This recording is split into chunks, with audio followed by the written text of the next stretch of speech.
ಶ್ರೀಮದ್ ಭಗವದ್ಗೀತೆಯ ಅಧ್ಯಾಯ 18 ಶ್ಲೋಕ 62ರಲ್ಲಿ ಭಗವಂತ ಸ್ವಯಂ ಹೇಳುತ್ತಿದ್ದಾರೆ, ಅರ್ಜುನ, ಯಾರ ಕೃಪೆಯಿಂದ ಪರಮ ಶಾಂತಿ ಹಾಗೂ ಶಾಶ್ವತ ಸ್ಥಾನ ಅಂದರೆ ಸತ್ಯಲೋಕ ಪ್ರಾಪ್ತಿಯಾಗುವುದೋ ಆ ಪರಮೇಶ್ವರನಿಗೆ ಶರಣಾಗು. ಆ ಪರಮೇಶ್ವರ ಯಾರು, ಎಲ್ಲಿ ಇದ್ದಾರೆ, ಹೇಗಿದ್ದಾರೆ ತಿಳಿದುಕೊಳ್ಳಲು ಅವಶ್ಯವಾಗಿ ಕೇಳಿ ಜಗದ್ಗುರು ತತ್ವದರ್ಶಿ ಸಂತ ರಾಮ್ಪಾಲ್ ಮಹಾರಾಜರ ಅಮೃತ ವಚನ. ಮತ್ತು ನಂತರ ಸಚ್ಚಿದಾನಂದ ಘನ ಬ್ರಹ್ಮನ ಬಗ್ಗೆ ಅದನ್ನು ಕೂಡ ನಾವು ಸದ್ಗ್ರಂಥಗಳಿಂದಲೇ ತಿಳಿಯಬೇಕಾಗಿದೆ. ಸದ್ಗ್ರಂಥಗಳು ಸಂಕೇತ ಮಾಡುತ್ತಿವೆ ಅಂದರೆ ಒಬ್ಬ ಸಚ್ಚಿದಾನಂದ ಘನ ಬ್ರಹ್ಮನ ವಾಣಿಯಾಗಿದೆ. ಅದು ಭಗವಂತನ ಮುಖಾರವಿಂದದಿಂದ ಹೇಳಿದಂಥದ್ದಾಗಿದೆ. ಅದು ಕಬೀರ ವಾಣಿಯಾಗಿದೆ. ಮತ್ತು ಆ ಕಬೀರ ವಾಣಿಯ ಮರ್ಮವನ್ನು ಆ ತತ್ವದರ್ಶಿ ಸಂತ ನಿಮಗೆ ಹೇಳುವನು. ಮತ್ತು ಆ ತತ್ವದರ್ಶಿ ಸಂತನು ಕೇವಲ 3 ನಾಮದ ಜಪವನ್ನು ನೀಡುವನು.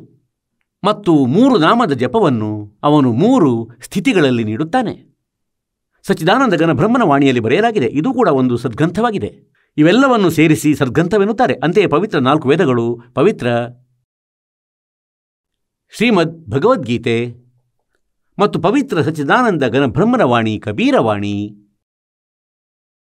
ಇವುಗಳು ನಮ್ಮ ಅಥೆಂಟಿಕ್ ಸದ್ಗ್ರಂಥಗಳಾಗಿವೆ. ಅದರ ಜೊತೆಯಲ್ಲಿ ಪುರಾಣ, ಪವಿತ್ರ ಬೈಬಲ್, ಪವಿತ್ರ ಪುರಾಣ, ಪವಿತ್ರ ಕುರಾನ್ ಇವೂ ಕೂಡ ಸದ್ಗ್ರಂಥಗಳಾಗಿವೆ. ಆದರೆ ಈ ಸದ್ಗ್ರಂಥಗಳಲ್ಲಿ, ಪುರಾಣಗಳಲ್ಲಿ, ಬೈಬಲ್ನಲ್ಲಿ, ಕುರಾನ್ನಲ್ಲಿ ಈ ಜ್ಞಾನವೇನಿದೆ ಯಾರೋ ಋಷಿ, ಸಂತ, ದೇವದೂತರು ನೀಡಿದ್ದಾಗಿದೆ. ಮತ್ತು ಆ ಜ್ಞಾನ, ವೇದ ಮತ್ತು ಗೀತೆ ಇದು ಸಚ್ಚಿದಾನಂದ ಘನ ಬ್ರಹ್ಮನದಾಗಿದೆ. ಪೂರ್ಣ ಪರಮಾತ್ಮ ನೀಡಿದ್ದಂತಾಗಿದೆ. ಅಂತೆಯೇ ಪೂರ್ಣ ಪರಮೇಶ್ವರರು 4 ವೇದಗಳನ್ನು ಈ ಕಾಲನಿಗೆ ನೀಡಿದ್ದರು. ಬ್ರಹ್ಮನಿಗೆ ಇವನ ಅಂತಃಕರಣದಲ್ಲಿ ಬೈ ಫೋರ್ಸ್ ಫೀಡ್ ಮಾಡಿದ್ದರು. ಮತ್ತು ನಂತರ ತನ್ನದೇ ಆಜ್ಞೆಯಿಂದ, ತನ್ನದೇ ಕೃಪೆಯಿಂದ ಇವುಗಳನ್ನು ಹೊರಗೆ ತೆಗೆಸಿದ್ದರು ನಮಗಾಗಿ. ಇವನು ಹೊರತೆಗೆದ ಬಳಿಕ ಅವುಗಳನ್ನು ತಡಕಾಡಿದ.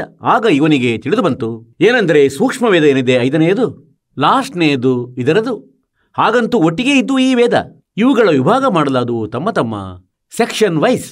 ಇದರಲ್ಲಿ ಏನು ಪ್ರಕರಣವಿದೆ, ಇದರಲ್ಲಿ ಏನು, ಆ ಪ್ರಕಾರ ಅದನ್ನು ಬೇರ್ಪಡಿಸಲಾಯಿತು. ಮತ್ತು ಆ 5ನೇ ವೇದವೇನಿದೆ, ಸೂಕ್ಷ್ಮವೇದ, ಅದರಲ್ಲಿ ಪರಮೇಶ್ವರ ಕಬೀರ ದೇವರನ್ನು ಪಡೆಯುವ ವಿಧಿ ಇದೆ. ಅದರಲ್ಲಿ ಸತ್ಯಲೋಕಕ್ಕೆ ಹೋಗುವ ವಿಧಿ ಇದೆ. ಈ 3 ಮಂತ್ರಗಳು ವರ್ಣಿತವಾಗಿವೆ. ಕಾಲನು ಅದನ್ನು ನಾಶಪಡಿಸಿದನು, ನಷ್ಟಗೊಳಿಸಿದನು. ಆ 5ನೇ ವೇದ ಅವಿತಿಸಿಟ್ಟನು. ಆ 5ನೇ ವೇದವನ್ನು ಪುನಃ ಪ್ರಕಟಿಸಲು ಪರಮೇಶ್ವರರು ಬರಬೇಕಾಯಿತು. ಮತ್ತು ಆ ಜ್ಞಾನ ಈಗ ಸಚ್ಚಿದಾನಂದ ಘನ ಬ್ರಹ್ಮನ ವಾಣಿ, ಕಬೀರ ವಾಣಿಯಲ್ಲಿದೆ. ಹಾಗಾದರೆ ಪುಣ್ಯಾತ್ಮರೇ, ಈಗ ನಾವು ಹೇಗೆ ಅರಿಯಬೇಕಾಗಿದೆ ಅಂದರೆ, ಕಾಲನು ಆ ಮಂತ್ರವನ್ನು ಸಮಾಪ್ತಗೊಳಿಸಿದನು. ಆ ಜ್ಞಾನವನ್ನು ಸಮಾಪ್ತಗೊಳಿಸಲಾಯಿತು. ಸಾಂಕೇತಿಕವಾಗಿ ಹೇಳಲಾಯಿತು ಅಂದರೆ, ಓಂ ತತ್ಸತ್ ಇದು ಪರಮಾತ್ಮನನ್ನು ಪಡೆಯುವ ಮಂತ್ರವಾಗಿದೆ. ಹಾಗಾದರೆ ನಾವು ಆ ಪರಮಾತ್ಮನ ಪರಿಚಯ ಮಾಡಲಿಕ್ಕಾಗಿ ಮತ್ತು ಇದನ್ನು ಕ್ಲಿಯರ್ ಮಾಡಲಿಕ್ಕಾಗಿ, ಇದನ್ನು ಸ್ಪಷ್ಟಪಡಿಸಲಿಕ್ಕಾಗಿ ಅಂದರೆ ಯಾವ ಮಂತ್ರ ಮೋಕ್ಷದಾಯಕವಾಗಿದೆ ಇದನ್ನೂ ಕೂಡ ನಾವು ಸದ್ಗ್ರಂಥಗಳಲ್ಲಿಯೇ ಪ್ರಮಾಣಿತ ಮಾಡಬೇಕಾಗಿದೆ.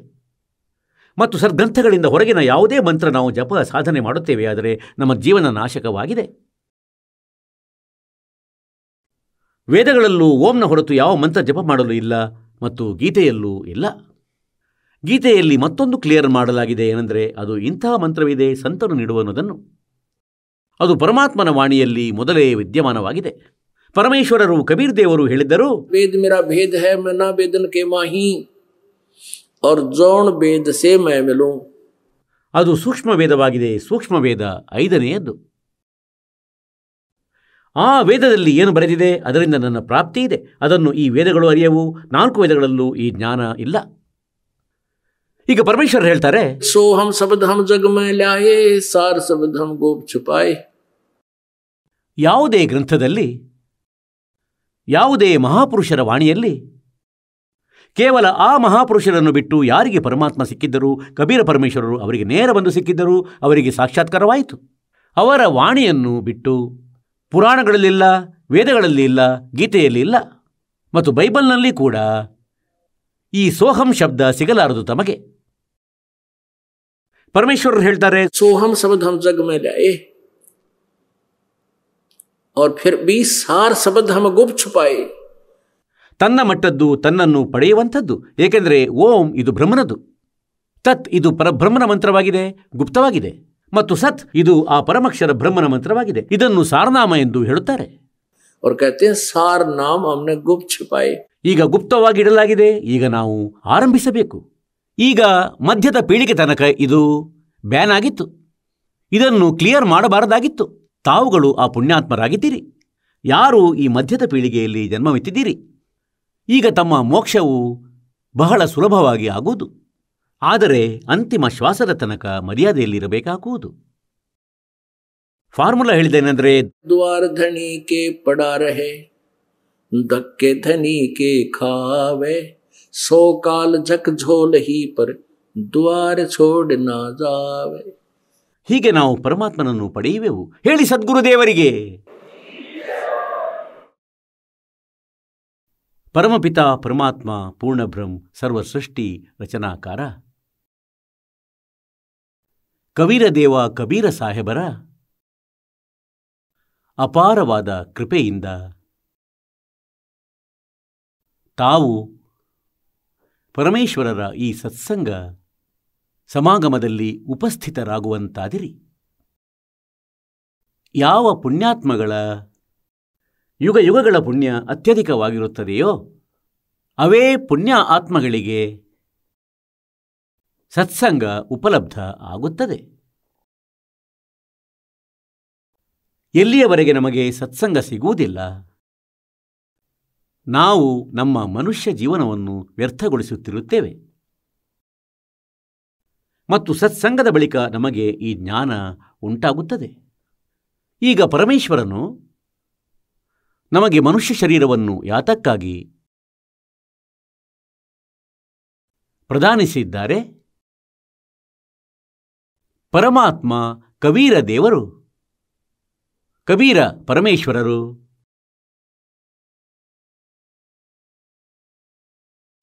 ಆ ಮುಗ್ಧ ಆತ್ಮಗಳು, ತನ್ನ ಪ್ರೀತಿಯ ಆತ್ಮಗಳು ಯಾರು ಅವರಿಂದ ಅಗಲಿ ಇಲ್ಲಿ ಕಾಲನ ಜಾಲದಲ್ಲಿ ಸಿಲುಕಿದ್ದಾರೋ ಅವರಿಗೆ ಯಥಾರ್ಥ ಜ್ಞಾನ ನೀಡುವುದಕ್ಕಾಗಿ ಸ್ವತಃವೇ ಸತ್ಯಲೋಕದಿಂದ ನಡೆದು ಬರುತ್ತಾರೆ ಮತ್ತು ತಮ್ಮನ್ನು ಪಡೆಯುವ ವಿಧಿಯನ್ನು ಸರಿಯಾಗಿ ಅವರೇ ಹೇಳಿ ಹೋಗುತ್ತಾರೆ. ಅವರು ಸಶರೀರವಾಗಿ ಬರುತ್ತಾರೆ, ಸಶರೀರವಾಗಿ ಹೋಗುತ್ತಾರೆ.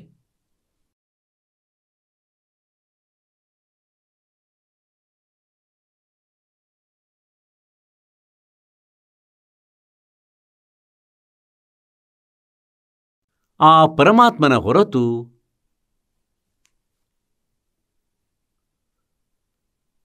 ಯಾವುದೇ ಜೀವಾತ್ಮ ಸದ್ಭಕ್ತಿ ಅಥವಾ ತತ್ವಜ್ಞಾನದಿಂದ ಪರಿಚಿತನಾಗುವುದಿಲ್ಲ.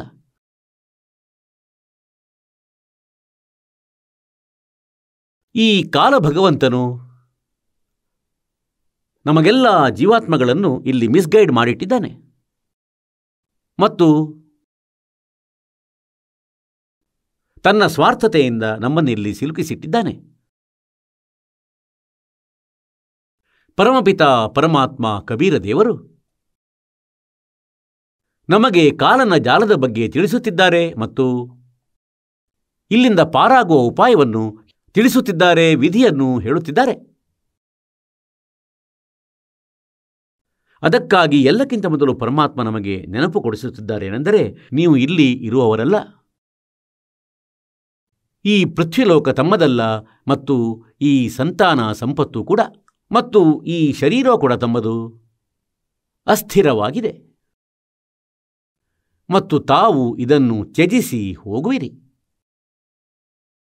ಒಂದೊಮ್ಮೆ ಇಡೀ ಪೃಥ್ವಿಯು ತಮಗೆ ಪ್ರಾಪ್ತವಾದರೂ ಕೂಡ ತಾವು ಇದನ್ನು ಬಿಟ್ಟು ಹೋಗುವಿರಿ. ಒಂದು ಸ್ಥಾನ ಹೀಗಿದೆ ಅಂದರೆ ಅಲ್ಲಿ ಎಂದಿಗೂ ಮೃತ್ಯು ಆಗದು. ಅಲ್ಲಿ ನಾವೆಲ್ಲರೂ ಇರುತ್ತಿದ್ದೆವು.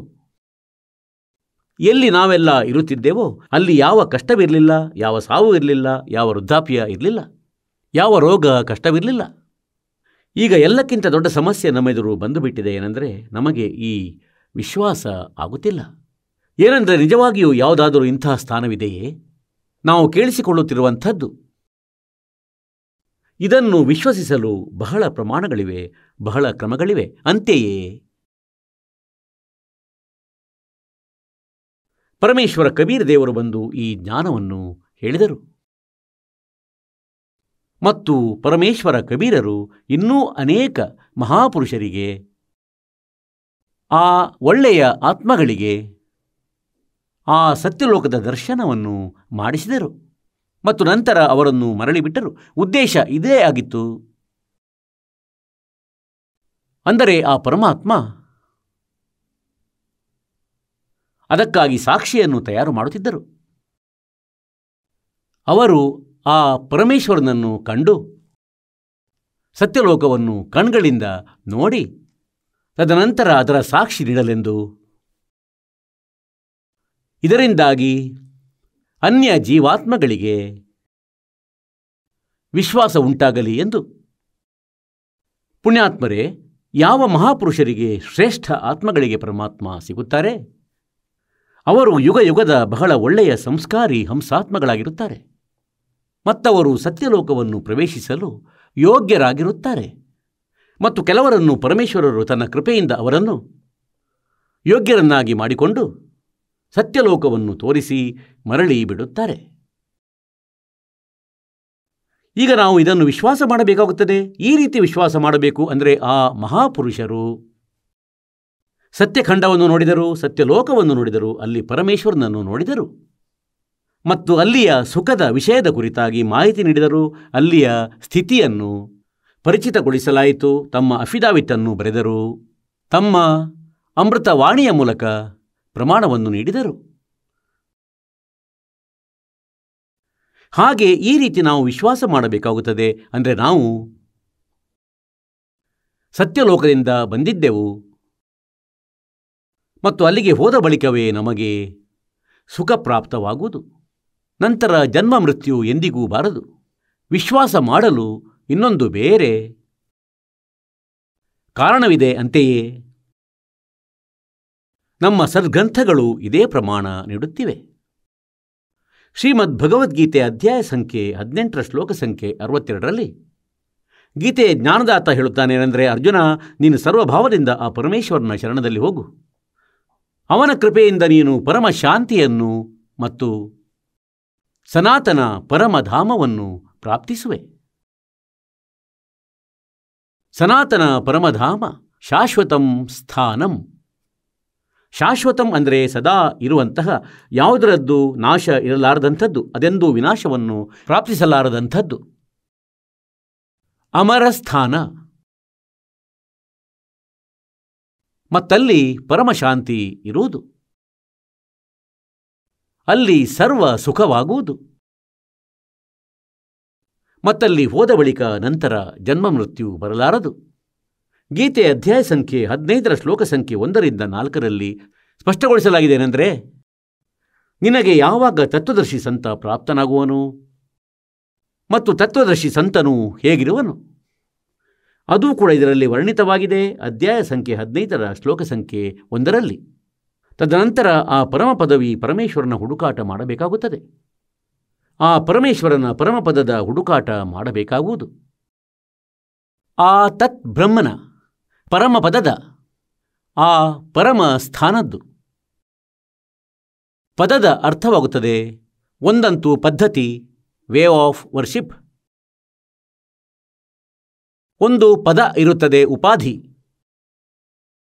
ಅರ್ಥ ಪದವಿ ಅಮರ ಪದ ಪ್ರಾಪ್ತಿಸುವುದು, ಅಮರ ಸ್ಥಾನ, ಅಮರ ಪದವನ್ನು ಪ್ರಾಪ್ತಿಗೊಳಿಸುವುದು. ಹಾಗೆ ಇಲ್ಲಿ ಹೇಳ್ತಿದ್ದಾರೆ ಏನೆಂದರೆ, ಆ ಪರಮೇಶ್ವರನ ಆ ಪರಮ ಪದದ ಹುಡುಕಾಟ ಮಾಡಬೇಕಾಗಿದೆ. ಅಲ್ಲಿಗೆ ಹೋದ ಬಳಿಕ ಮತ್ತೆ ಹಿಂದಿರುಗಿ ಪ್ರಪಂಚದಲ್ಲಿ ಜೀವಾತ್ಮ ಮರಳಿ ಬರದು. ಹಾಗಾಗಿ ಪುಣ್ಯಾತ್ಮರೇ, ಇಲ್ಲಿ ನಾವು ಮಹಾ ದುಃಖಿಗಳಾಗಿದ್ದೇವೆ. ಪರಮೇಶ್ವರ ನಮಗೆ ಪದೇ ಪದೇ ನೆನಪು ಮಾಡುತ್ತಾರೆ. ಏನೆಂದರೆ, ಹೇಗೆಂದರೆ, ತಂದರ ಸುಖಿಯ ಕೋಯ್ ನಾ ದೇಖ್ಯಾ, ಜೋ ದೇಖ್ಯಾ ಸೋ ದುಖಿಯಾ ಹೋ, उदय अस्त की बात करे मन सबका किया विवेका। घाटे बाधे सब जग दुखिया, के गृहस्थी बैरागी हो, और सुख देव ने इस दुख के डर से गर्भ में माया त्यागी हो। जंगम दुखिया योगी दुखिया, और तपस्वी को दुख दूना हो, आशा तृष्णा सबको व्यापे, कोई मैल नहीं सुना हो।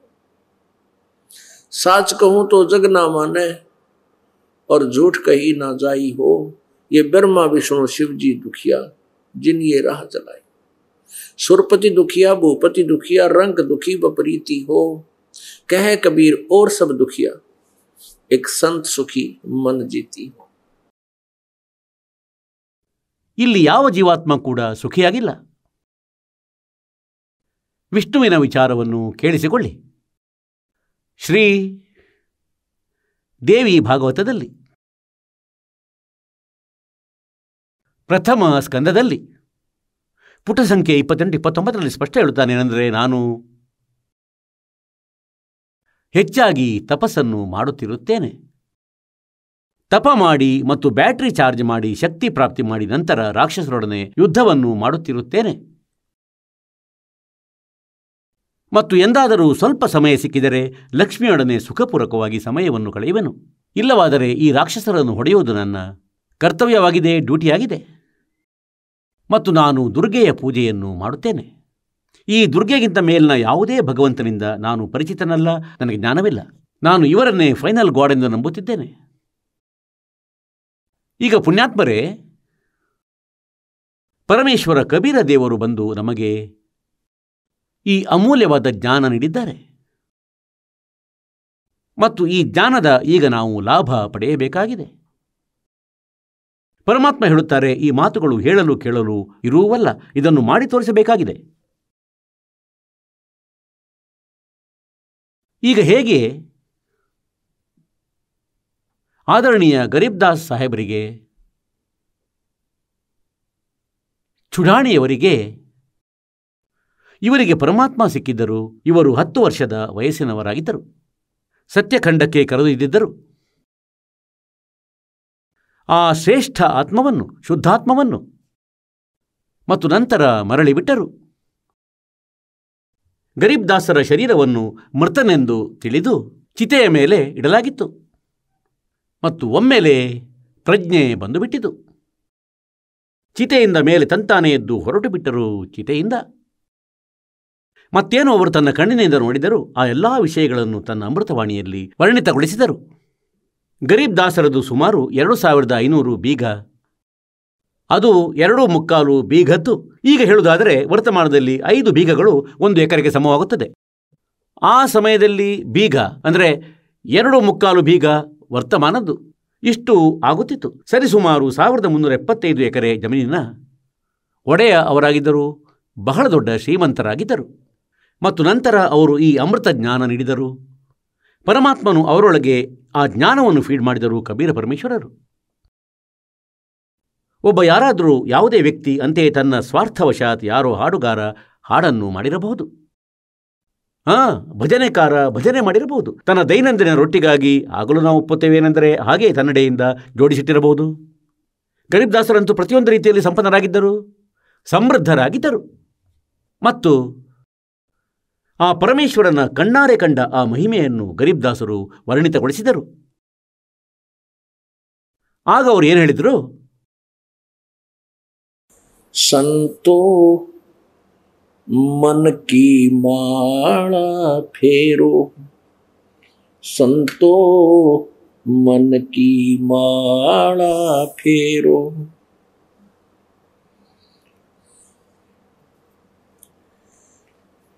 ये मन बाहर जाता हेरो.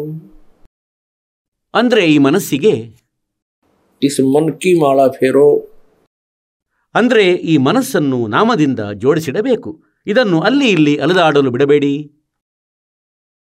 3 लोक और 52 चतुर्दश, एक पलक फिर आवे, बिन ही पंखों उड़े पखेरु, या का खोज न पावे.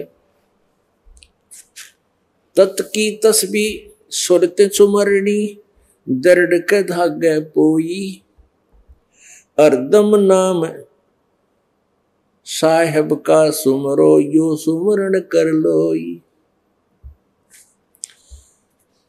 किलियम हरियम शिरियम सोहम, सोहम सुरत लगावे, 5 नाम गायत्री गबी आत्म तत् जगावे.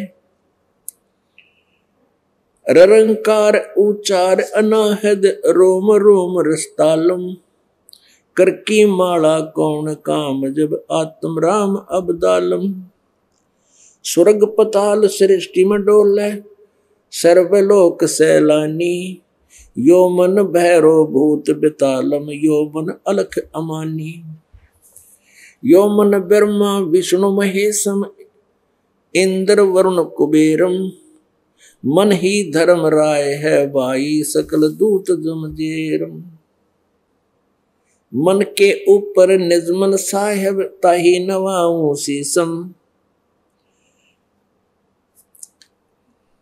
मन ही कीट पतंग भवाऊंगा मन ही जूनी जगदीशम मन के ऊपर निज मन साहेब ताहे निवाऊं से सम निज मन से तीयो मन हुआ धर आया अंत शरीरम दास गरीब अभय अविनाशी सुमरो पुरुष कबीरम. ಈಗ ಪರಮಾತ್ಮನ ಮಹಿಮೆಯನ್ನು ಹೇಳುತ್ತಾ ನಮಗೆ ನೆನಪು ಮಾಡಿಕೊಡುತ್ತಾರೆ. ಇವು ಆ 5 ನಾಮಗಳಾಗಿವೆ. ಮತ್ತು ಏನು ಬೇರೆ ಪಂಥದವರು ನೀಡುತ್ತಾರೆ ಅವು ನಿಜವಾದ 5 ನಾಮಗಳಲ್ಲ. ಈ 5 ನಾಮಗಳನ್ನು ಈಗಲೇ ಹೇಳಿ ಕೇಳಿಸಿದೆವು, ಈಗಲೇ ಓದಿ ಕೇಳಿಸಿದೆವು. ಇದಾಗಿವೆ ಆ 5 ನಾಮಗಳು. ಇವುಗಳ ಸ್ಮರಣೆಯ ವಿಧಿಯನ್ನು ಈ ದಾಸನು ಹೇಳುವನು, ಅದು ಭಿನ್ನವಾಗಿದೆ. ಮತ್ತು ಅನ್ಯ ಪಂಥದವರೇನು ಸತ್ಯಲೋಕದ ಮಹಿಮೆಯನ್ನು ಹಾಡುತ್ತಾರೆ, ರಾಧಾಸ್ವಾಮಿ ಇತ್ಯಾದಿ, ಮತ್ತು ಈ ಠಾಕೂರ್ ಮಹಾರಾಜರವರು ಮತ್ತು ಈ ಜಯಗುರುದೇವರವರು, ಇವರ ಈ 5 ನಾಮಗಳಂತೂ ಖಚಿತವಾಗಿ ವ್ಯರ್ಥವಾಗಿದೆ. ಆ 5 ನಾಮಗಳೇನಿವೆ, ರರಂಕಾರ, ಓಂಕಾರ, ಜ್ಯೋತಿ ನಿರಂಜನ, ಸೋಹಂ ಮತ್ತು ಸತ್ಯನಾಮ, ಈ ನಾಮಗಳು ಖಂಡಿತ ಅಲ್ಲ. ಈ ನಾಮಗಳೇನು ನಿಮಗೆ ಈಗಾಗಲೇ ಹೇಳಲಾಗಿವೆ. ಇವುಗಳ ಕೆಲಸವೇನು? ಇದನ್ನೂ ಕೂಡ ಈ ವಾಣಿಯಲ್ಲಿ ಸ್ಪಷ್ಟಗೊಳಿಸಲಾಗಿದೆ. 5 नाम गायत्री गबी आत्म तत्व जगावे. ಈ ಪ್ರಥಮ ಮಂತ್ರವನ್ನು ತಮಗೆ ನೀಡಲಾಗುತ್ತದೆ. ಇದರಲ್ಲಿ 2 ಮಂತ್ರ ಇನ್ನೂ ಆ್ಯಡ್ ಮಾಡಲಾಗುತ್ತದೆ. ಅವು ಪೂರ್ಣ ಪರಮಾತ್ಮನದಾಗಿರುತ್ತವೆ. ಇದರಿಂದ ಆತ್ಮದಲ್ಲಿ ಭಕ್ತಿ ಮಾಡುವ ಇಚ್ಛೆಯು ಉತ್ಪನ್ನವಾಗುತ್ತದೆ. ಮತ್ತು ನಂತರ ಪರಮಾತ್ಮನ ಸದ್ಭಕ್ತಿಯ ಒಂದು ಮಂತ್ರ ಸತ್ಯನಾಮ ತಮಗೆ ನೀಡಲಾಗುತ್ತದೆ. ಈ ರೀತಿ ಪರಮಾತ್ಮನ ಪ್ರಾಪ್ತಿಯಾಗುತ್ತದೆ. ಈಗ ಏನು ಹೇಳ್ತಾರೆ ಆದರಣೀಯ ಗರೀಬ್ದಾಸ್ ಸಾಹೇಬರು, ನೀವು ಏನು ಸಾಧನೆ ಮಾಡುತ್ತಿರುವಿರಿ ಅದು ವಿಧಿವತ್ತಾಗಿಲ್ಲ. ಆ ಸಾಧನೆಗಳನ್ನು ನಾವು ಹೇಗೆ ಹೇಳುತ್ತೇವೆ ಹೀಗೆ ಮಾಡಿ. मन मान सरोवर नाण रे मन मान सरोवर नाण रे जल के जंत रह जल माही आठों भक्त विहान रे. ಈಗ ಎಷ್ಟು ಪ್ರೀತಿಯ ವ್ಯಾಖ್ಯೆ ಮಾಡಿದ್ದಾರೆ ಅಂದರೆ, ನೀವು ತೀರ್ಥಗಳಲ್ಲಿ ಜಲದಲ್ಲಿ ಸ್ನಾನ ಮಾಡಿ ತಮ್ಮ ಮೋಕ್ಷ ಎಂದುಕೊಳ್ಳುವಿರಿ. ಇದು ನಿಮ್ಮ ಭ್ರಮೆ, ಅಜ್ಞಾನವಾಗಿದೆ, ತತ್ವಜ್ಞಾನಹೀನತೆಯಾಗಿದೆ. मन मान सरोवर नाण रे जल के जंतु रह जल माही आठों भक्त बिहान रे. 184 जल के वासी ये ब्रह्म चारों खान रे. चेतन हो के जड़कों पूजे ये गांठ बांध पाषाण रे. मरकब कहाँ चंदन के लेपे क्या गंग नवावे समान रे.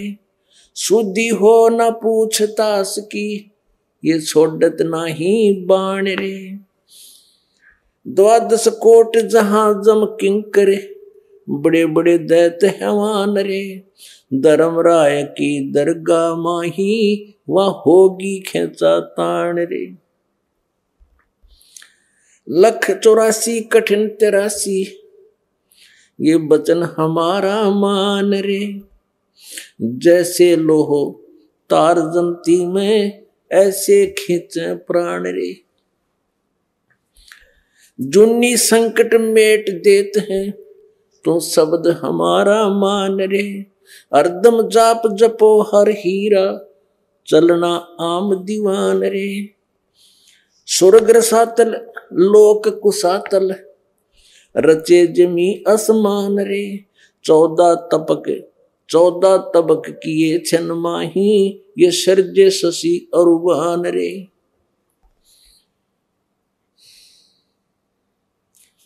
निर्गुण नूर जहूर जुहारो नरक परक परवान रे गरीब दास निज नाम निरंतर सतगुरु जी दान रे। ಈಗ ಏನು ಹೇಳ್ತಾರಂದ್ರೆ, ನೀವು ಮಾನಸ ಸರೋವರದಲ್ಲಿ ಸ್ನಾನ ಮಾಡಿ. ಇಲ್ಲಿಯ ಕೆರೆಗಳಲ್ಲಿ, ಸಂಗಮಗಳಲ್ಲಿ, ತೀರ್ಥಗಳಲ್ಲಿ ಸ್ನಾನ ಮಾಡುವುದರಿಂದ ನಿಮ್ಮ ಮೋಕ್ಷವಾಗುವುದಿಲ್ಲ. ಸದ್ಭಕ್ತಿ ಮಾಡಿ ಮತ್ತು ಸತ್ಯಖಂಡಕ್ಕೆ ನಡೆಯಿರಿ. ಅಲ್ಲಿ ಬಹಳ ಸುಂದರ ನಿರ್ಮಲ ಜಲದಿಂದ ಸರೋವರ ತುಂಬಿದೆ. ಅಲ್ಲಿ ಹೋಗಿ ಸ್ನಾನ ಮಾಡಿ ತಮ್ಮ ನಿಜ ಸ್ಥಾನದಲ್ಲಿ. ಇಲ್ಲಂತೂ ಸ್ನಾನ ಮಾಡ್ತೀರಿ ಮತ್ತು ಅದರಲ್ಲಿ ಎಷ್ಟು ಜೀವಿಗಳಿರುತ್ತವೆ. ಒಂದೊಮ್ಮೆ ಆ ತೀರ್ಥಗಳಲ್ಲಿ ಸ್ನಾನ ಮಾಡಿದ ಮಾತ್ರಕ್ಕೆ ಮೋಕ್ಷವಾಗುವುದಾದರೆ ಅದರೊಳಗೆ ಜೀವಜಂತುಗಳು ತಮಗಿಂತ ಮೊದಲೇ ವಿದ್ಯಮಾನರಾಗಿರುತ್ತವೆ ಮತ್ತು ಅವು ಪಾರಾಗುವುದಿಲ್ಲ. मनमान सरोवर गंगरे जहां से बिछड़ा तहां मिलाऊं सुनो शब्द परसंगरे। ಈಗ ಏನು ಹೇಳ್ತಾರೆ? मनमान सरोवर गंगरे. ಈ ಗಂಗಾಜಲ ಇಲ್ಲಿಗೆ ಏನು ಬಂದಿಹುದು, ಇದೊಂದು ತಮಗಾಗಿ ಒಂದು ಸ್ಯಾಂಪಲ್ ಆಗಿದೆ. ಸತ್ಯಲೋಕದಿಂದ ಈ ಗಂಗೆಯ ಜಲವನ್ನು ಮಾಲೀಕನು ಒಂದು ಮುಷ್ಟಿಯನ್ನು ಬಿಟ್ಟಿಟ್ಟಿದ್ದಾನೆ ಮತ್ತು ಇದು ಅಲ್ಲಿಂದ ಮಾನಸ ಸರೋವರದಿಂದ ಬಂದಿದೆ. ನಿರಂಜನನ ಲೋಕದಲ್ಲಿ, ನಿರಂಜನನಿಂದ ನಂತರ ವಿಷ್ಣು ಲೋಕದಲ್ಲಿ, ನಂತರ ಶಿವಲೋಕದಲ್ಲಿ ಮತ್ತು ಶಿವಲೋಕದಿಂದ ನಂತರ ಇದು ಇಲ್ಲಿ. ಇದನ್ನು ಗೋಮುಖ ಹೇಳ್ತಾರೆ. ಅಲ್ಲಿಗೆ ಬಂದು ಆ ಪರಮಾತ್ಮನ ಕೃಪೆಯಿಂದ ಈ ಗಂಗಾ ಅಲ್ಲಿ ಮೇಲಿಂದ ಬರುತ್ತದೆ ಗುಪ್ತ ರೂಪದಲ್ಲಿ, ಅಂದರೆ ಬಾಷ್ಪ ರೂಪದಲ್ಲಿ, ಸೂಕ್ಷ್ಮ ರೂಪದಲ್ಲಿ. ಮತ್ತು ಇಲ್ಲಿಗೆ ಬಂದು ನಂತರ ಅದು ಹಿಮರೂಪವನ್ನು ತಳೆದು ಮತ್ತೆ ನೀರಾಗಿ ಹೊರಡುತ್ತಾಳೆ. ಗಂಗೆಯ ಜಲವನ್ನು ಎಷ್ಟೇ ದಿನಗಳು ಇಟ್ಟರೂ ಅದು ಕೆಡುವುದಿಲ್ಲ.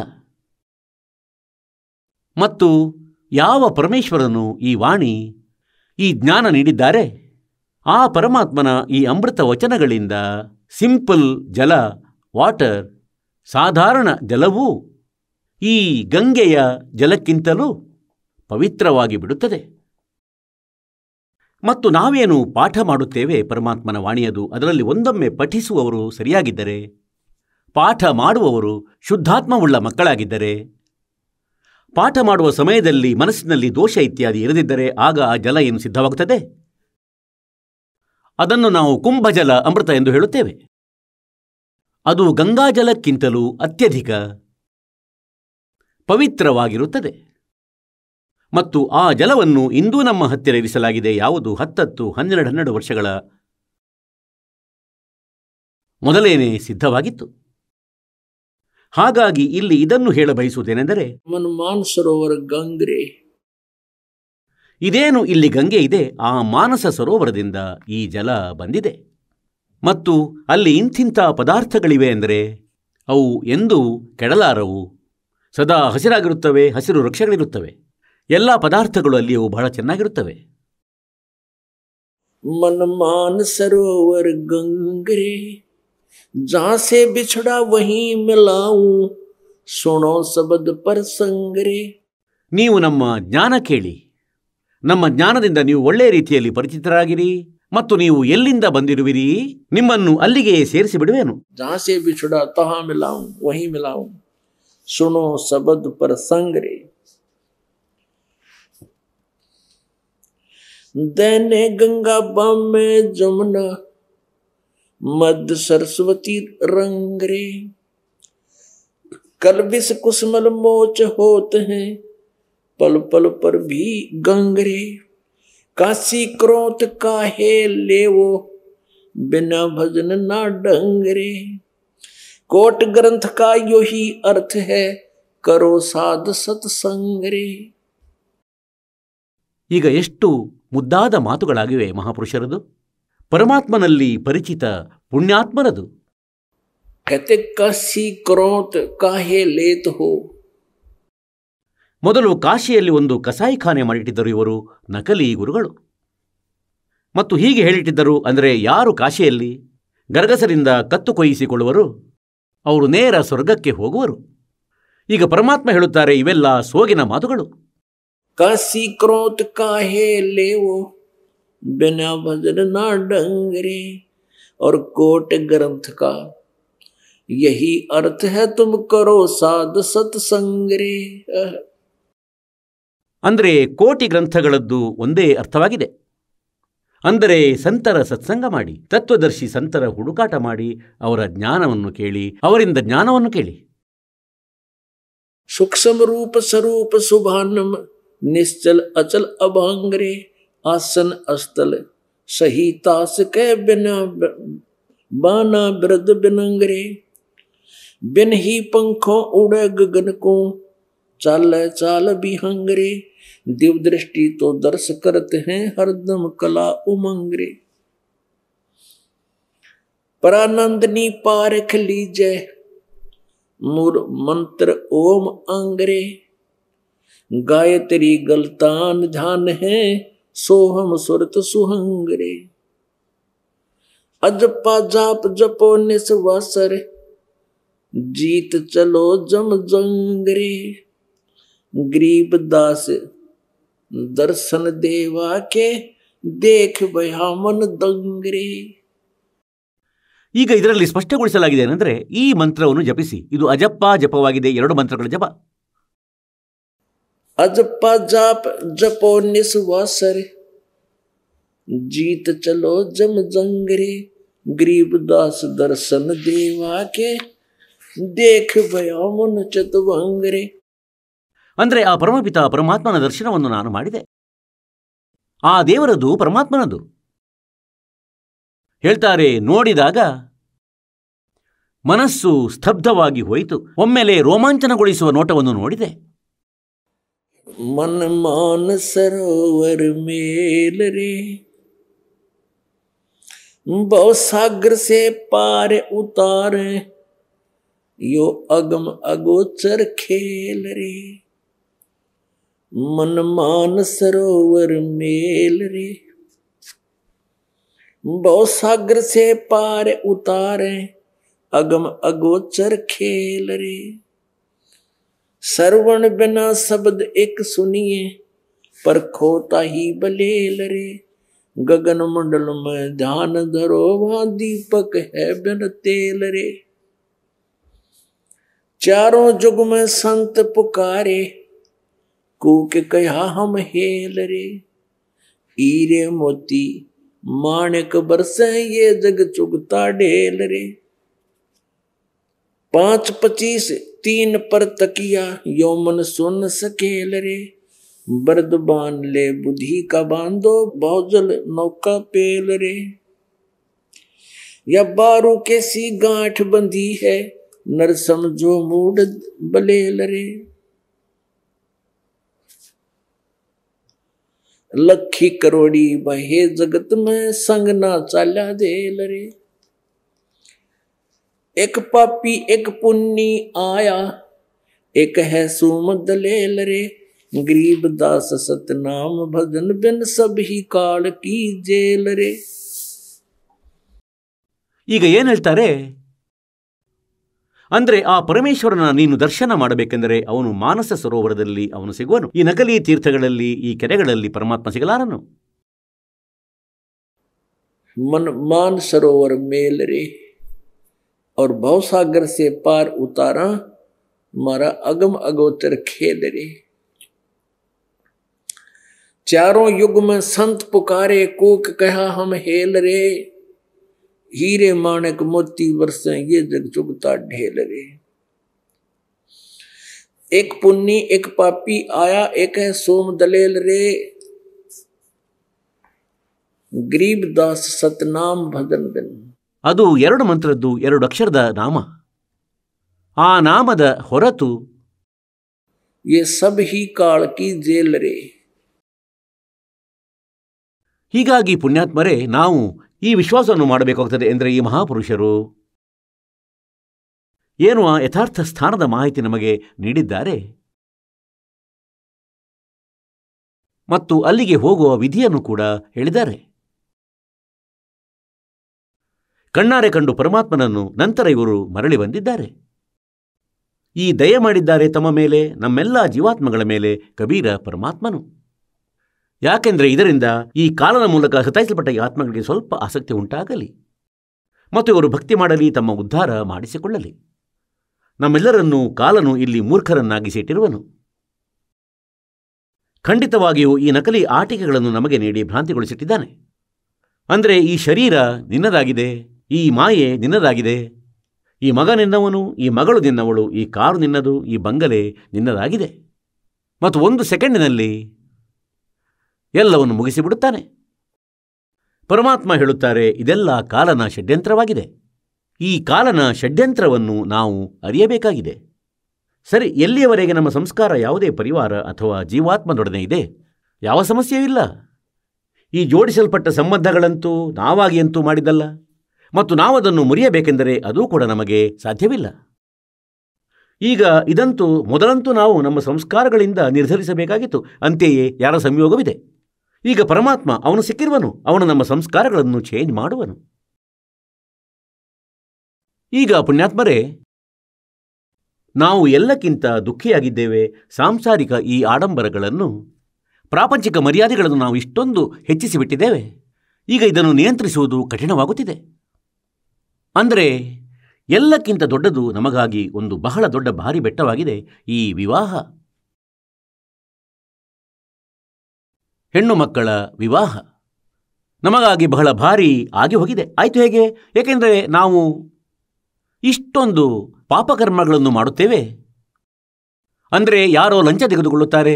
ಈಗ ಅಂತೂ ಅವರು ಹಿಂದೆ ಮುಂದೆ ಏನೂ ನೋಡುವುದಿಲ್ಲ, ಅಥವಾ ಮೋಸ ಮಾಡಿಬಿಡುತ್ತಾನೆ, ಅಥವಾ ವಂಚಿಸಿ ಲೂಟಿ ಮಾಡುತ್ತಾನೆ. ಆದರೆ ಮುಂದಿನ ಜನ್ಮದಲ್ಲಿ ಅವನಿಗೆ ಕೊಡಬೇಕಾಗುವುದು. ತಿಳಿದುಕೊಳ್ಳಿ, ಯಾರೋ ವ್ಯಕ್ತಿಯು ಯಾರೋ ವ್ಯಕ್ತಿಗೆ 5 ಲಕ್ಷ ರೂಪಾಯಿಗಳನ್ನು ವಂಚಿಸಿದ, ಮೋಸ ಮಾಡಿಬಿಟ್ಟ, ಅವನಿಗೆ ಕೊಡಲಿಲ್ಲ. ಅವನು ದೊಡ್ಡವನಾಗಿದ್ದ, ಇವನು ಬಡವನಾಗಿದ್ದ ಹೇಳಲಾಗಿಲ್ಲ. ಮುಂದಿನ ಜನ್ಮದಲ್ಲಿ ಅವನು ಹೇಗೆ ಪಡೆಯುತ್ತಾನೆ? ಮುಂದಿನ ಜನ್ಮದಲ್ಲಿ ಅವನು ಅಳಿಯನಾಗಿ ಬರುವ, ಮಗಳನ್ನು ಮದುವೆಯಾಗುವನು ಮತ್ತು 5 ಲಕ್ಷ ರೂಪಾಯಿಗಳ ಸಾಮಾನು ನೀಡಬೇಕಾಗುವುದು ಅವನಿಗೆ. ಅದು ಮತ್ತು ಹೀಗೆಯೇ ಬಿಡಿಸಲಾಗುವುದು ನಿಮ್ಮದು. एक लेवा एक देवा दूतम और कोई किसी का पिता नहीं पूतम। ऋण संबंध जुड़ा एक ठाठा, अंत में सब 12 बाटा। ಹಾಗೆ ಈಗ ಪರಮಾತ್ಮನು ಕರುಣಿಸಿದ್ದಾರೆ. ನಿಮ್ಮ ಆ ಸಂಸ್ಕಾರಗಳನ್ನು ತನ್ನ ಲೇಖನಿಯಿಂದ ಕ್ಯಾನ್ಸಲ್ ಮಾಡುವನು. ಈಗ ಅದೇ ಮಕ್ಕಳ ವಿವಾಹ ಆಗುತ್ತಿದೆ, ಅವರೊಡನೆ ಸಹಯೋಗ ಕೂಡುತ್ತಿದೆ. ಅವರ ಕೊಡುಕೊಳ್ಳುವಿಕೆ ಇಬ್ಬರನ್ನೂ ಭಕ್ತಿ ಮಾರ್ಗದಿಂದ, ತನ್ನ ಲೇಖನಿಯಿಂದ, ತನ್ನ ಶಕ್ತಿಯಿಂದ ಆ ಸಂಸ್ಕಾರಗಳನ್ನು ಪರಮಾತ್ಮ ಫಿನಿಶ್ ಮಾಡುತ್ತಾರೆ. ಈಗ ಇಲ್ಲಿ ನೋಡುತ್ತಿರುವಿರಿ, ಖಂಡಿತ ಸಿಂಪಲ್ ವೇಯಿಂದ ವಿವಾಹ ಮಾಡಲಾಗುತ್ತದೆ. ಹೀಗೆ ಮತ್ತು ಇನ್ನೂ ಕೂಡ ಬಹಳಷ್ಟು ಇಂತಹ ಸಂಸ್ಕಾರಗಳನ್ನು ಪರಮಾತ್ಮ ಯಾವುವು ನಮ್ಮ ನಡುವೆ ಸೇರಿಕೊಂಡಿದ್ದು ಮತ್ತು ಯಾವುದು ನಮಗೆ ಮುಂದಕ್ಕೆ ಬಹಳ ದುಃಖದಾಯಕವಾಗಲಿದ್ದುವೋ ಅವುಗಳನ್ನು ಈಗ ಸರಿಪಡಿಸುತ್ತಾ ಹೋಗುವರು. ಹಾಗಾಗಿ ಈ ಉಪಾಯವನ್ನು ನಮಗೆ ಹೇಳುತ್ತಿದ್ದಾರೆ, ಸತ್ಯಲೋಕಕ್ಕೆ ಹೋಗುವಂಥದ್ದು. ನಾವು ಕಾಲನ ಜಾಲದಲ್ಲಿ ಸಿಲುಕಿದ್ದೇವೆ. ಈಗ ಎಲ್ಲಿಯವರೆಗೆ ನಾವು ಇಲ್ಲಿಂದ ಹೊರಡುವುದಿಲ್ಲ, ನಮ್ಮ ಈ ಸಂಸ್ಕಾರಗಳು ಏನಿವೆ ಇವು ನಮಗೆ ಇಲ್ಲಿಂದ ಪಾರಾಗಲು ಬಿಡಲಾರವು. ಹಾಗಾಗಿ ನಾವು ಯಾವಾಗ ಪೂರ್ಣ ಪರಮಾತ್ಮನ ಆಶ್ರಯಕ್ಕೆ ಬಂದೆವು, ಸದ್ಭಕ್ತಿ ಮಾಡುವೆವು, ನಿಯಮದಲ್ಲಿದ್ದರೆ ಆವಾಗ ಆ ಪರಮಾತ್ಮನ ಕೈಯಲ್ಲಿ ನಮ್ಮ ಕರ್ಮದ ಅಂಕಗಳನ್ನು ಚೇಂಜ್ ಮಾಡುವ ಪವರ್ ಇದೆ ಮತ್ತು ಆ ಕರ್ಮದ ಅಂಕಗಳನ್ನು ಈಗ ಸಮಾಪ್ತಿಗೊಳಿಸಲು ಸಾಧ್ಯವಾಗುತ್ತದೆ. ಈ ಉಪಾಯವಾಗಿದೆ, ಈ ವಿಧಿಯಾಗಿದೆ, ಆ ಪರಮಾತ್ಮ ನಮಗೆ ಹೇಳುತ್ತಿದ್ದಾರೆ. ಈಗ ನಾವಿಲ್ಲಿ ಮದುವೆ, ವಿವಾಹ ಅಥವಾ ಮತ್ಯಾವ ಖುಷಿ ಇರುತ್ತದೆ,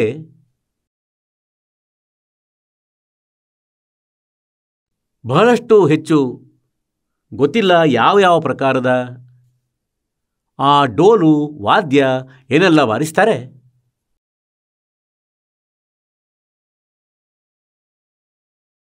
ಪರಮಾತ್ಮ ಹೇಳುತ್ತಾರೆ, ಈ ಖುಷಿ ಏನು ತಾವು ಆಚರಿಸುತ್ತಿದ್ದೀರಿ, ಇದು ಖುಷಿ ಅಲ್ಲ. ಒಬ್ಬ ವ್ಯಕ್ತಿ ನಮಗೆ ಹೇಳಿದ, ಅವನು ಹೇಳಿದ, ನಮ್ಮದು 6 ವರ್ಷಗಳಾದವು, ಗೊತ್ತಿಲ್ಲ, ಅವನು ಹೇಳ್ತಿದ್ದ 7 ವರ್ಷ ಎಂದು. ಅಂದರೆ ನಾವು ಯಾವುದೂ ಹಬ್ಬ ಆಚರಣೆ ಮಾಡಿ ನೋಡಿಲ್ಲ. ಹೀಗೆ ಮೃತ್ಯು ಆಗುತ್ತದೆ, ಅಥವಾ ಮನೆಯ ಸದಸ್ಯ ಯುವಕನದು, ಅಥವಾ ಯಾರೋ ಹತ್ತಿರದ ಸೋದರ ಚಿಕ್ಕಪ್ಪ ದೊಡ್ಡಪ್ಪರಲ್ಲಿ, ಅಥವಾ ಯಾರಾದರೂ ಸಂಬಂಧಿಕರು, ಅಂದರೆ ಯಾರೋ ಅಳಿಯ ಸತ್ತು ಹೋದ, ಪತಿ ಸತ್ತು ಹೋದ ಸೋದರಿಯ. ಅವನು ಹೇಳುತ್ತಲಿದ್ದ 7 ವರ್ಷದಿಂದ ನಾವು ಯಾವ ಹಬ್ಬವನ್ನು ಆಚರಿಸಿ ನೋಡಲಿಲ್ಲ, ಮತ್ತು ಯಾರಿಗೆ ಇಂಥ ಕಷ್ಟ ಬಂದಿಲ್ಲವೋ ಅವರಂತೂ ಇದರಲ್ಲಿ ಮುಳುಗಿರ್ತಾರೆ. ಹಾಗಾಗಿ ನಾವು ಪರಮಾತ್ಮನ ಈ ಮಾರ್ಗವನ್ನು ತಿಳಿದ ಬಳಿಕ ಇದನ್ನು ಯೋಚಿಸಬೇಕಾಗುವುದೇನೆಂದರೆ, ಯಾವ ವಿಷಯದ ಬಗ್ಗೆ ಇಂದು ಸಂಭ್ರಮ ಆಚರಣೆ ಮಾಡುತ್ತಿದ್ದೇವೋ ನಾಳೆ ಗೊತ್ತಿಲ್ಲ ಏನು ಅನಾಹುತ ಆಗುವುದು. अब क्या बताते हैं, सत्संग की आदि घड़ी और तप के वर्ष हजार, कहे कबीर तास 75 ना तुले, कहे कबीर विचार. ಈಗ ಏನು ಹೇಳ್ತಾರೆ?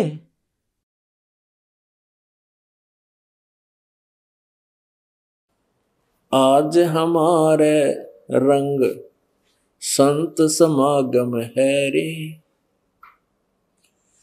कथा कीर्तन गावण धावण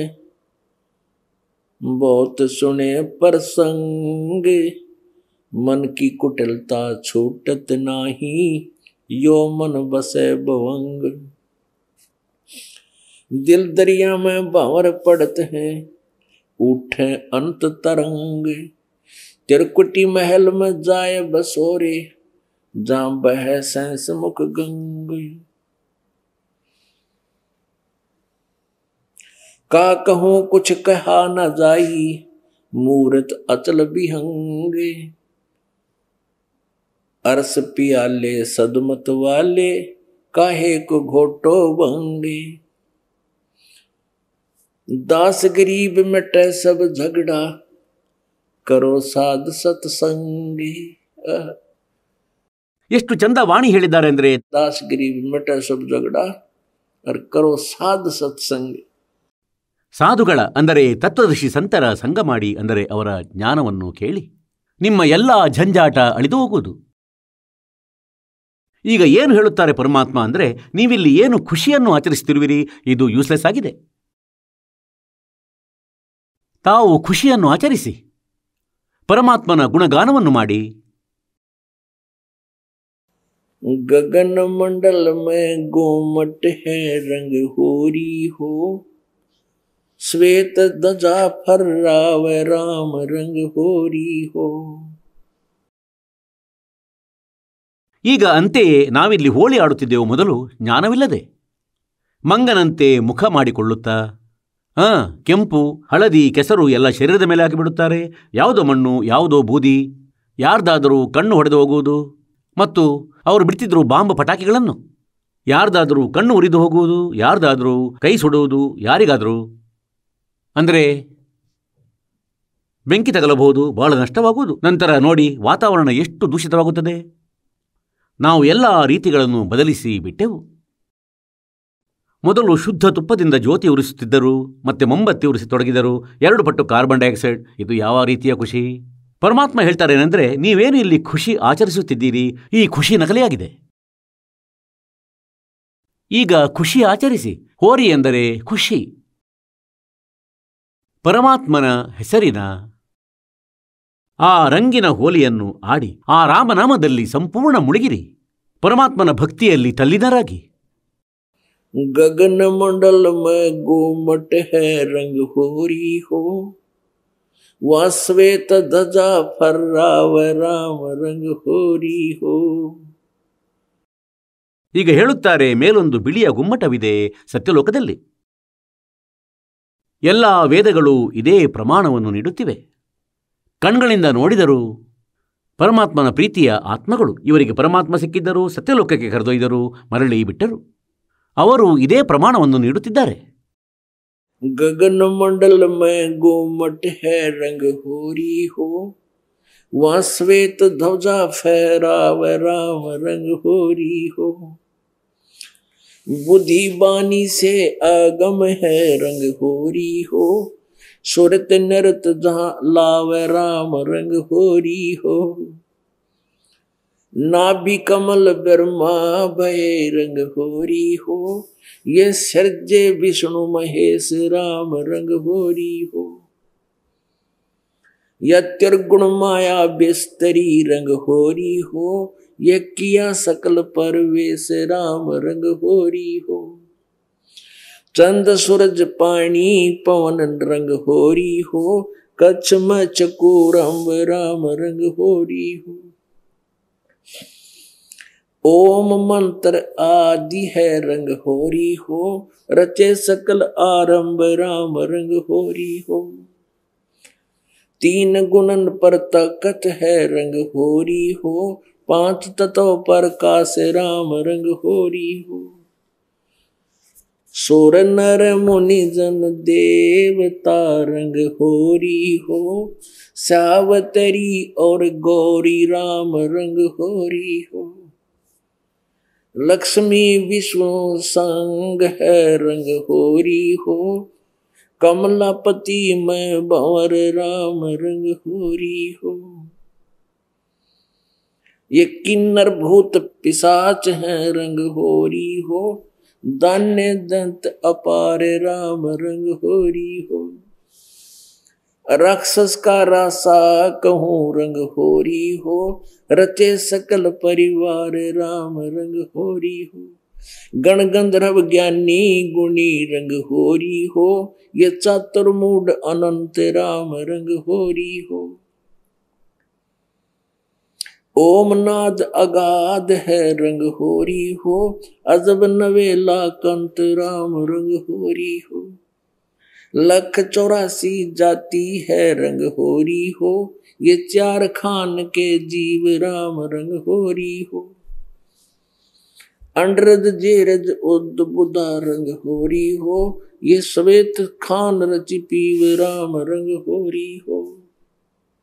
आत्म और परमात्मा रंग होरी हो, एक देही में 2 राम रंग होरी हो। सतगुरु मेला करत है रंग होरी हो, चलो अगमपुर धाम राम रंग होरी हो। मन मथुरा तन द्वार का रंग होरी हो, जहां बसे जगदीश राम रंग होरी हो। मल्ला गिर चंदन चरच रंग होरी हो, कस्तूरी निज गंध राम रंग होरी हो। अधर फुहारे छूटत है रंग होरी हो, ये बरसाना ब्रह्मरंध्र राम रंग होरी हो। ಈ ಬರ್ಸಾನದಲ್ಲಿ ಮಥುರಾದ ಹತ್ತಿರ ವೃಂದಾವನದಿಂದ ಬರ್ಸಾನ, ಅಲ್ಲಿ ರಾಧಾ ಇರ್ತಿದ್ಲು. ಈಗ ಹೇಳ್ತಾರೇನೆಂದರೆ ಬರ್ಸಾನದ ಹೋಳಿ ಎಲ್ಲಕ್ಕಿಂತಲೂ ಸುಪ್ರಸಿದ್ಧವಾದುದಾಗಿದೆ. ಮತ್ತಲ್ಲಿ ಬರ್ಸಾನದಲ್ಲಿ ಹೋಳಿ ಆಡಲು ಜನರು ಹೋಗುತ್ತಾರೆ. ಪರಮಾತ್ಮ ಹೇಳುತ್ತಾರೆ, ಬ್ರಹ್ಮರಂಧ್ರವಾಗಿದೆ ನಮ್ಮ ಬರ್ಸಾನ, ಬ್ರಹ್ಮರಂಧ್ರ. ಅಲ್ಲಿಂದ ನಾವು ಮತ್ತು ಈಗ ಮುಂದಿನ ಸ್ಟೆಪ್ ಅಂದರೆ ಮುಂದಿನ ಹೆಜ್ಜೆಯನ್ನು ಇಡುವೆವು. ನಾವಂತೂ ಅಲ್ಲಿಗೆ ಹೋಗಿ ಆ ಮಾಲೀಕನಲ್ಲಿ, ಆ ಬ್ರಹ್ಮರಂಧ್ರದಲ್ಲಿ ಹೋಗಿ ಅಲ್ಲಿ ಆಡುತ್ತೇವೆ ಹೋಳಿಯನ್ನು. सतगुरु मेला करत है रंग होरी हो, चलो अगमपुर धाम राम रंग होरी हो। दिल ही अंदर द्वीप है रंग होरी हो, अगम भूमि स्थान राम रंग होरी हो। मूल कमल को बांध ले रंग होरी हो, पान अपानम जीत राम रंग होरी हो। 12 ऊपर दरस है रंग होरी हो, दरो जान की धूप राम रंग होरी हो। गुदा कमल में मदन है रंग होरी हो, उल्टी नाल अपूठ राम रंग होरी हो। बंक नाल अमृत झरे रंग होरी हो, अमृत रस को घोंट राम रंग होरी हो। त्रिवेणी पर ताल है रंग होरी हो, वहाँ फूले कमल अनंत राम रंग होरी हो। मधुकर भौरा गूंज ही रंग होरी हो, जावा फाग बसंत राम रंग होरी हो। मल्ला गिर चंदन चरत रंग होरी हो, कस्तूरी निज गंध राम रंग होरी हो। अदर फुहारे छूटत है रंग होरी हो, बरसाना ब्रह्मरंद्र नाम रंग होरी हो, मन मथुरा तन द्वार का रंग होरी हो, जहां बसे कबीर जगदीश राम रंग होरी हो। आत्म और परमात्मा रंग होरी हो, वहां खेल है बिस्वे बीस राम रंग होरी हो। ಹೇಳುತ್ತಾರೆ ಅಲ್ಲಿ ಸತ್ಯಖಂಡಕ್ಕೆ ಹೋಗಿ ಆ ಕಬೀರ ಪರಮೇಶ್ವರನೊಡನೆ ಹೇಳ್ತಾರೆ ಆತ್ಮ ಮತ್ತು ಪರಮಾತ್ಮ ಅಲ್ಲಿ ಹೋಳಿಯನ್ನು ಆಡುತ್ತಾರೆ. आत्म और परमात्मा रंग होरी हो, वहां खेल है बिस्वे बीस राम रंग होरी हो। नासा अगरी जगमग रंग होरी हो, अनजाया अनभूत राम रंग होरी हो। योजन चार अखंड धुन रंग होरी हो, लासुरत का सूत राम रंग होरी हो। ये पारख खान पिछान ले रंग होरी हो, चरण अरस और कुर्स राम रंग होरी हो। दो कमलों के मध्य है रंग होरी हो, चश्मों ऊपर दर्श राम रंग होरी हो। ये कमल सलोने सात हैं रंग होरी हो, जामद पारस नाम राम रंग होरी हो। सहस कमल दल नूर के रंग होरी हो, कली कली दरभंग राम रंग होरी हो। 9 लख नाड़ी रास है रंग होरी हो, वहां डोरे सुहांगम चोर राम रंग होरी हो। शंख कमल दल जगमग रंग होरी हो। ಈಗ ಈ ಎಲ್ಲ ಕಮಲಗಳ ವಿಷಯದಲ್ಲಿ ಮಾಹಿತಿ ನೀಡುತ್ತಿದ್ದಾರೆ. ಪರಮಾತ್ಮನಲ್ಲಿ ಪರಿಚಿತರಾದ ಬಳಿಕ ಗರೀಬ್ದಾಸ್ ಸಾಹೇಬರು ಏನು ಹೇಳುತ್ತಿದ್ದಾರೆ? ಮೊದಲು ಈ ಎಲ್ಲ 7 ಕಮಲಗಳ ಬಗ್ಗೆ ಹೇಳಿದರು. ಸಹಸ್ರಾರ್ ಕಮಲದ ಕುರಿತಾಗಿ ಹೇಳಿದರು, ಯಾವುದರಲ್ಲಿ ಕಾಲಭಗವಂತ ಜ್ಯೋತಿ ನಿರಂಜನನ ವಾಸವಿದೆ. ಈಗ ಮುಂದೆ ಹೇಳುತ್ತಿದ್ದಾರೆ, शंख कमल दल जगमग रंग होरी हो, नील पद्म शंख कमल दल. ಅಂದರೆ ಗಣೇಶನದು ಆ 4 ದಳಗಳ ಕಮಲವಿದ್ದಂತೆ 4 ದಳಗಳದು ಕಮಲ ಆಗಿರುವುದು. ಮತ್ತು ಬ್ರಹ್ಮ ಮತ್ತು ಸಾವಿತ್ರಿಯರದು ಏನಿದೆ ಅದು 6 ದಳಗಳದ್ದಾಗಿದೆ. ವಿಷ್ಣು ಮತ್ತು ಲಕ್ಷ್ಮಿಯರದ್ದು ಅದು 8 ದಳಗಳದ್ದು. ಶಿವ ಮತ್ತು ಪಾರ್ವತಿಯರದ್ದು ಅದು 12 ದಳಗಳದ್ದು. ದುರ್ಗೆಯದು ಏನಿದೆ ಅದು 16 ದಳಗಳದ್ದು. ಮತ್ತು ತ್ರಿಕುಟಿಯಲ್ಲಿ 2 ದಳಗಳಿವೆ. ಮತ್ತು 1000 ದಳಗಳದ್ದು ಈ ಕಾಲಭಗವಂತನ ಸ್ಥಾನ, ನೆಲೆ, ಕಮಲ ಶರೀರದಲ್ಲಿದೆ. और कहते शंख कमल दल नील पद्म शंख, शंख कमल दल जगमग रंग होरी हो, वहां कली कली शशि भान राम रंग होरी हो। जहां बसे कबीरा आप राम रंग होरी हो, वो पूर्ण पुरुष अमान राम रंग होरी हो। कर्म भरम लागे नहीं रंग होरी हो, ये मंगल रूप सुभान राम रंग होरी हो। सुख सागर में खेलता रंग होरी हो, गरीब दास गलतान राम रंग होरी हो।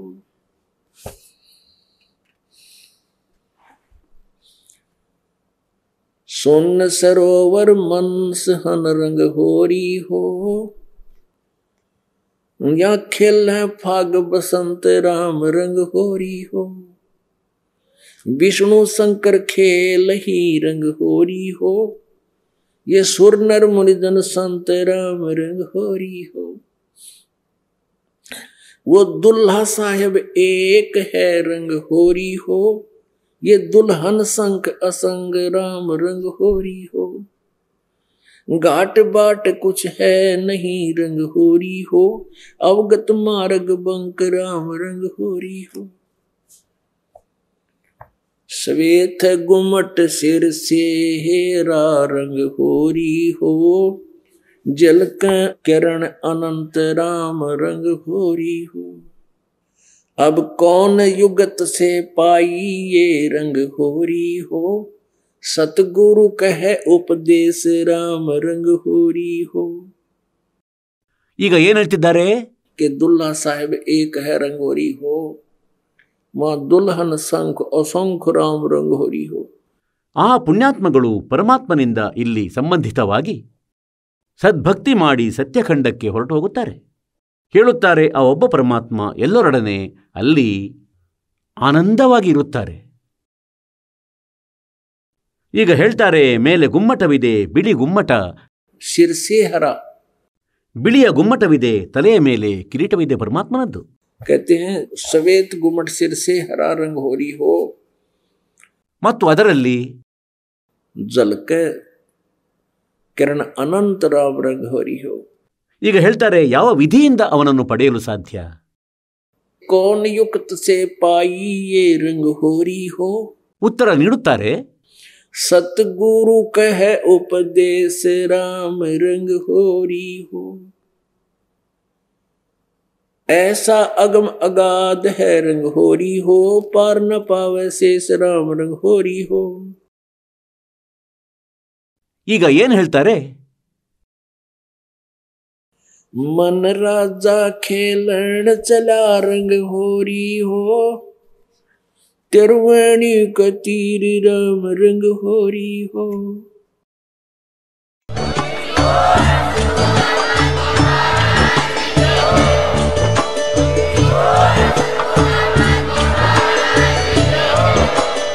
ನೀವು ಕೇಳಿದ್ದೀರಿ ಜಗದ್ಗುರು ತತ್ವದರ್ಶಿ ಸಂತ ರಾಮ್ಪಾಲ್ ಮಹಾರಾಜರ ಮಂಗಳ ಪ್ರವಚನ.